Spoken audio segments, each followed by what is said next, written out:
Legacy. What are you leaving behind? Sharon Horne-Ellstrom here. Welcome to day 3098 of What You Up To Now. I just saw a little natty bug fly by my eyes. Today we are talking about, in both the Supersize challenges, Supersize Your Business Annual Challenge and Supersize You Annual Challenge, what we leave behind. The example we're setting for me, my granddaughters, my kids already influenced them, and my granddaughters, and future generations. What kind of an example are we setting? I ask myself that a lot. It's part of why I started doing videos, over 9 years ago now. Part of that, and because it was out of my comfort zone, and I knew based on all the coaching I'd been getting that it was going to be the thing that we needed to do. We needed to be able to show up on camera and not freak out, not stutter or trip over our tongue, which we all do sometimes, right? With my personal visual challenges, you get some crazy stuff from me. You get some massively strange eyeshadow and makeup some days, and I'll keep doing it as long as I can. But when it gets really more clown-like, which, okay, some days are very clown-like, I will stop doing it. And that's probably when I'll have to stop doing videos and showing up live every day. I want to do at least one more year. I decided this yesterday or the day before. I was thinking about it. I'm like, well, how many years am I going to show up every day? How many years am I going to actually commit to myself and make myself do something every single day? Well, every single day we do things anyway, right? So am I really making myself do it? No. There's only been a couple of days when I didn't want to do my videos. And I'm talking in 3,098 days. There have been a couple days. I did miss Christmas of 2019. I had COVID, sicker than a dog. I could not stop coughing long enough to get a phrase out, much less make any videos. So that day I cut myself some slack and I didn't do any. And then I showed up the next day. So I should go watch those videos. I can't even imagine how bad they are. But if I'm sick, if I have a cloggy throat, I have a sip of coffee and we carry on, because that's real life. We don't get to just stop everything for very many things. Now, I will admit, I did stop everything in 2010 for, I don't know, about 7 to 9 days, and then started it up again. I guess I did have control over that. Topic for another day. So today we're talking all about what we leave behind and the impact we have while we're here on the planet. And that's always, like everything else, entirely up to us.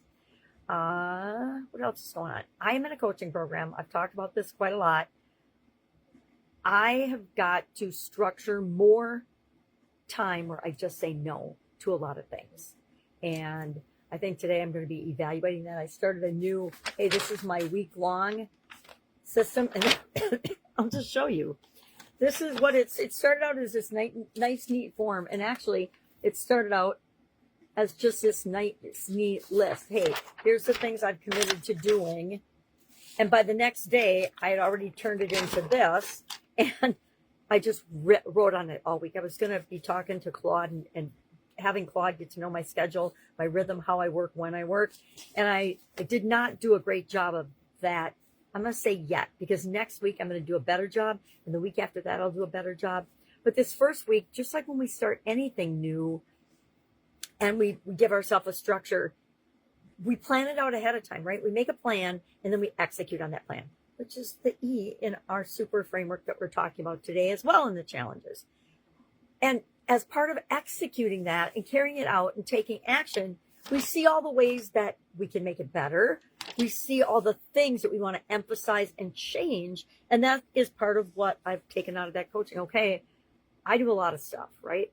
But 80% of what I do is probably not contributing to the results I want to achieve.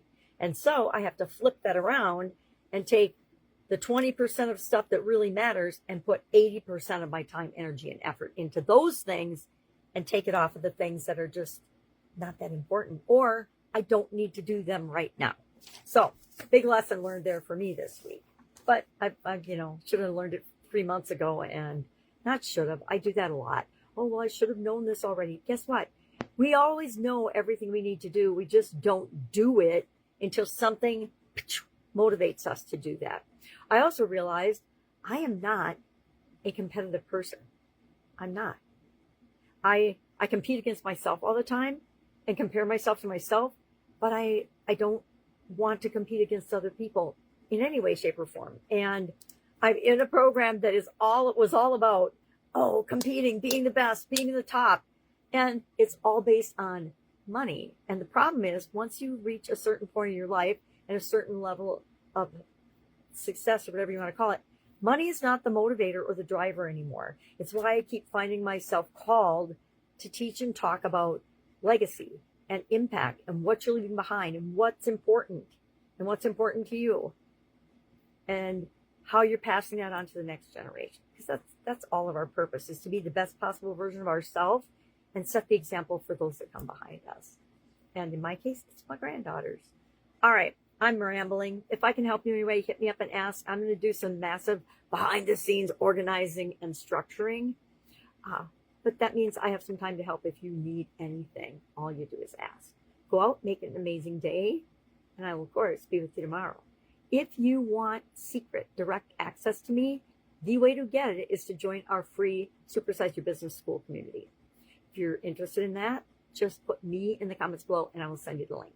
There you go. Call to action in this video, even though I forgot it in the others. Have an awesome day. Continuous improvement, right? And I'll, of course, be with you tomorrow.